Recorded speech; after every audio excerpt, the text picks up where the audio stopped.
તો શુદ્ધ કહે છે આ પ્રમાણે સાધુ વાણિયાએ મંગળયુક્ત યાત્રા કરવાની તૈયારી કરી. રાજા પાસે મેળવેલ ધનમાંથી થોડુંક ધન બ્રાહ્મણોને વેચીને પોતાના નગર તરફ જવા માટે નીકળ્યા.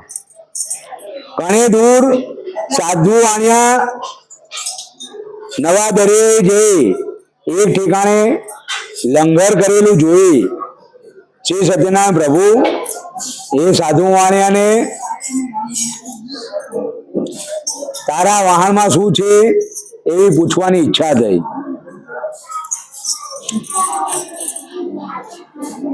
અને પરબ્રહ્મ ભગવાન સત્યનારાયણ દેવ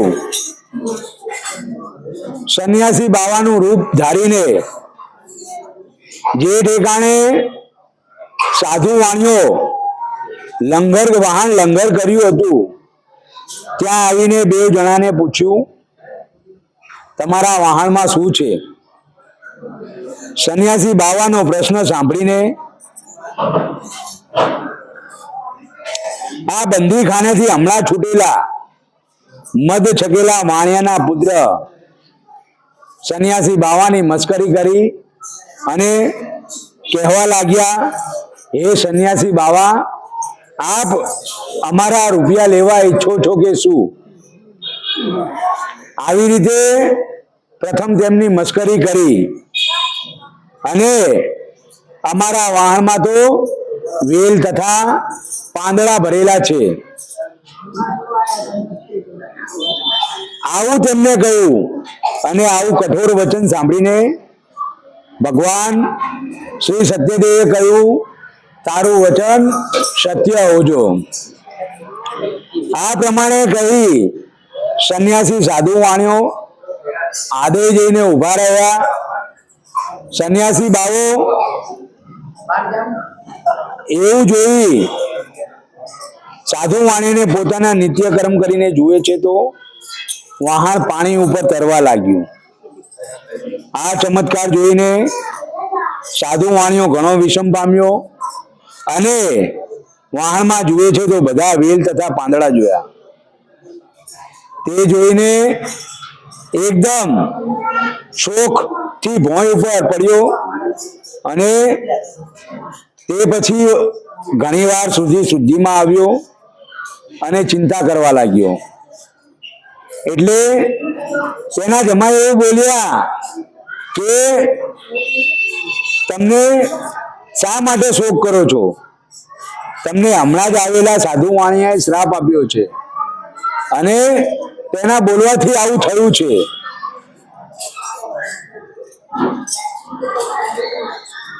એમાં કાંઈ પણ સંદેહ નથી. માટે આપણે તેના શરણે જઈએ એટલે આપણું ધારેલું કામ પાર પડશે. એવું જમાઈનું બોલવાનું સાંભળીને સાધુ સંન્યાસી પાસે જઈને તેમના પ્રત્યે આદરથી બોલે છે હે મુનેશ્વર મારા અપરાધને ક્ષમા કરો. એવું બોલીને ઘણા શોકથી વ્યાકુળ કરી થઈ સ્તુતિ કરવા લાગ્યા. એવું જોઈને સંન્યાસી કહે છે અરે વાણિયા તું રડીશ નહીં. તું મારી પૂજાથી ભયમુક્ત થયો છે અને હે દુષ્ટ બુદ્ધિવાળા તને મારી આજ્ઞાથી ઘણા દુઃખ ભોગવવા પડ્યા છે. એવું પરબ્રહ્મ ભગવાનનું વાક્ય સાંભળી સાધુ વાણીઓ સત્યદેવની સ્તુતિ કરવા લાગ્યો. સાધુ વાણીઓ કહે છે હે દેવ આપની માયાથી બ્રહ્મદેવ સર્વદેવ મોહિત થયા છે. એ દેવ છતાં પણ હે પ્રભુ આપના રૂપ ગુણ આદિ વૈભવને જાણતા નથી. એ મોટું આશ્ચર્ય જેવું છે. તો હું તો એક પામર માણસ છું અને તારું મારું એવી માયામાં રહેવા વાળો છું. માટે મારા ઉપર પ્રસન્ન થાવ. પછી હું મારી સંપત્તિ કક્ષા પ્રમાણે આપની વિધિપૂર્વક પૂજા કરીશ. હું મારા વાહનમાં ધન વગેરે હોવા છતાં કપટ ભાવથી ખોટું બોલ્યો. માટે હે ઈશ્વર તેથી મારું રક્ષણ કરનાર આપ સમર્થ છો. એ ભક્તિયુક્ત સાધુ વાણિયાએ વચન સાંભળી ભગવાન સત્યદેવ સંતોષ પામ્યા અને સાધુ વાણિયાને મન વાંચિત ફળ આપી અંતર ધ્યાન થયા. એટલામાં સાધુ વાણિયો જુએ છે તો પોતાનું વાહન પ્રથમ જેટલું ધન ભરેલું હતું એવું જોયું. આવું આશ્ચર્ય જોતા સાધુ વાણિયો કહે છે, શ્રી સત્યદેવના પ્રસાદ થકી મારું ઈચ્છિત પૂર્ણ થયું છે. એવું બોલીને ત્યાં સગાવાલા હતા તે સાથે યથા શ્રી સત્યદેવનું પૂજન કર્યું. તે પછી સાધુ વાણીએ સત્યદેવની કૃપા થઈ સુખેથી અને પોતાનું વાહન તૈયાર કરવાની પોતાના દેશ તરફ જવા માટે નીકળ્યા. વાહનમાં બેઠેલા જમાઈ સસરા કહે છે, એ જમાઈ રાજા, મારી રત્નપુરી નગરી દેખાય છે તે જુઓ. એવું કહીને પોતાનું ધનનું રક્ષણ કરનાર સિપાહીમાંથી એકને પોતાના ઘરે વર્તમાન કહેવા માટે મોકલ્યા. એ વાહનમાં ઉતરેલા સિપાઈ રત્નપુરી નગરી જઈને સાધુ વાણિયાના ઘરે તેની સ્ત્રી જોઈ તેની હાથ જોડીને તે વખતે સ્ત્રી પોતાના સ્વામી જમાઈ આવવાની ઈચ્છા કરતી હતી.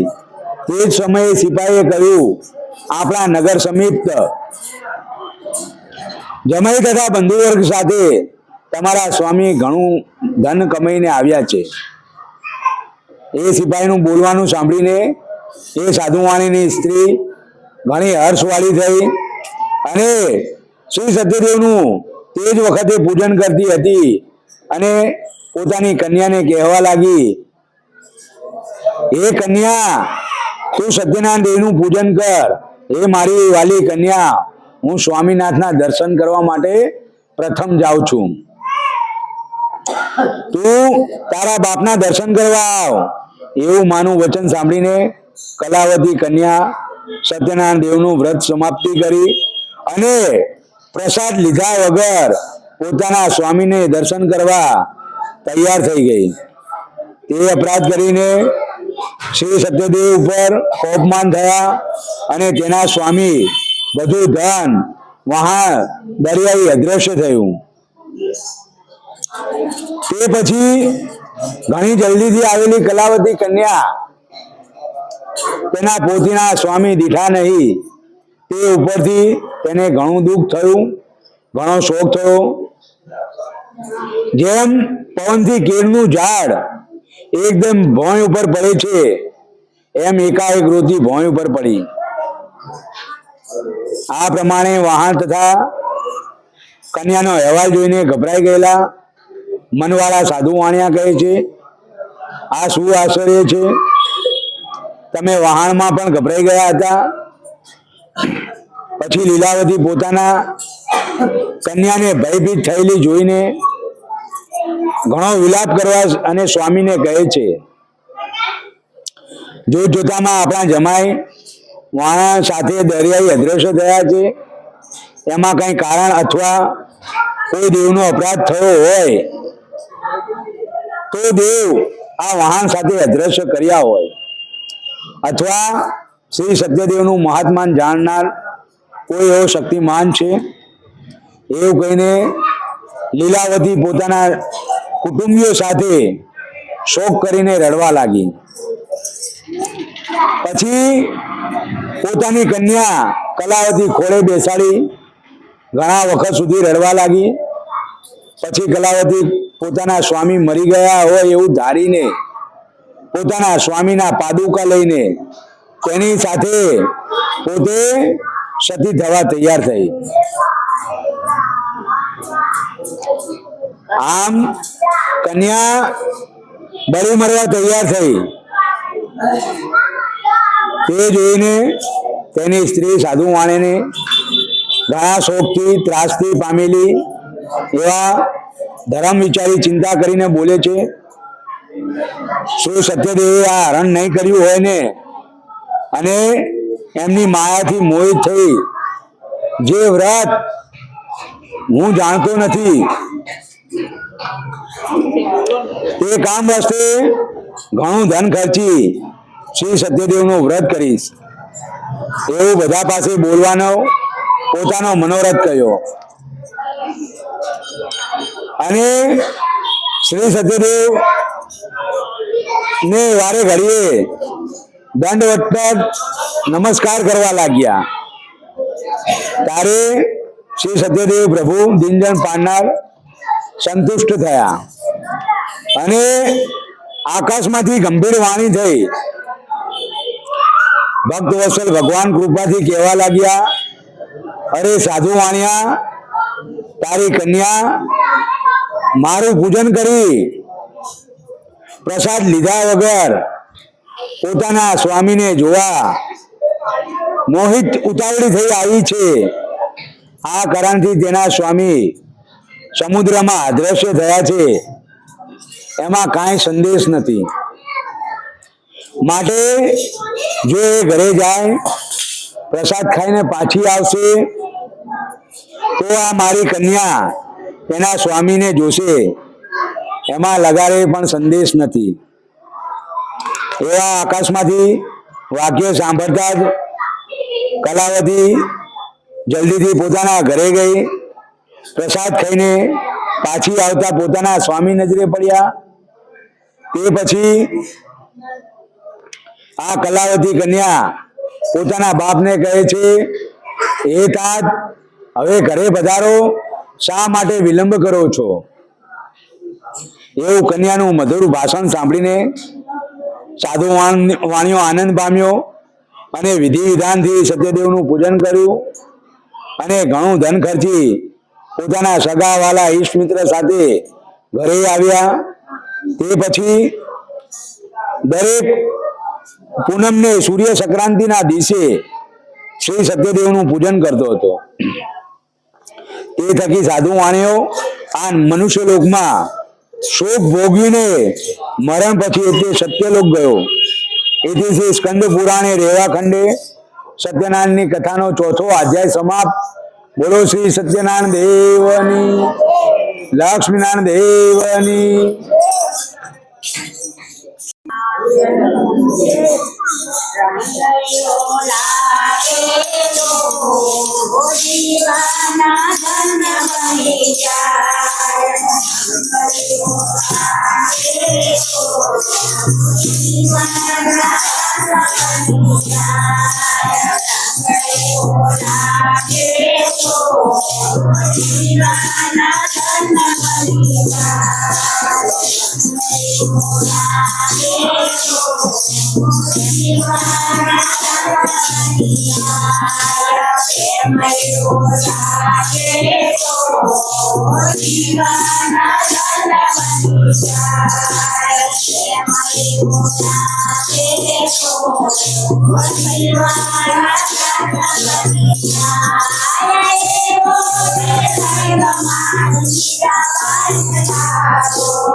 આપી